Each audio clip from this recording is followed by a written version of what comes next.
লেবাননে বোমা হামলায় নিহত বাংলাদেশি দীপালির গ্রামের বাড়িতে চলছে শোকের মাতম। ৬ সদস্যের পরিবারের মুখে হাসি ফোটাতে প্রবাস জীবন বেছে নেয়া দীপালির মৃত্যুতে দিশেহারা তারা।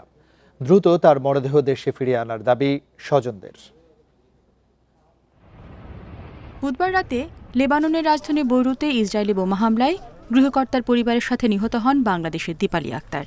একদিন পর দীপালির মৃত্যুর খবর পায় পরিবার। এরপর দূতাবাস থেকে নিশ্চিত করা হয় এ তথ্য।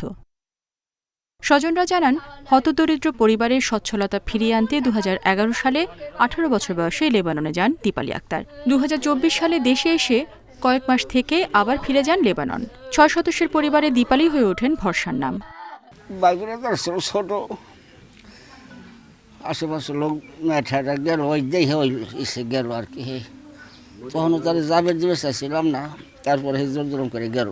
এখন বিদেশে যায় সংসারের দারিদ্রতার কারণে। বিদেশে মেয়ে মানুষ যায় ভাই, সংসারে যদি দারিদ্রতা না থাকে কেউ কোনোদিন শখের জন্য বিদেশে যায় না। এরই মধ্যে দীপালির বাড়িতে গিয়ে স্বজনদের সাথে দেখা করেছেন উপজেলা নির্বাহী কর্মকর্তা ও প্রবাসী কল্যাণ সেন্টারের কর্মকর্তারা।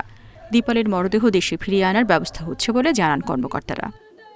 তাৎক্ষণিকভাবে আমরা উপজেলা পরিষদের পক্ষ থেকে কিছু সহযোগিতা এনেছি এবং পরবর্তীতে অন্যান্য দপ্তরের সাথে কথা বলে যতটুকু সাহায্য দেওয়া সম্ভব হয় আমরা চেষ্টা করছি এবং ওনার লাশ যত দ্রুত আনা যায় সেই বিষয়ে আমরা প্রবাসী কল্যাণ দপ্তরের সাথে যোগাযোগ করে প্রচেষ্টা হাতে নিয়েছি।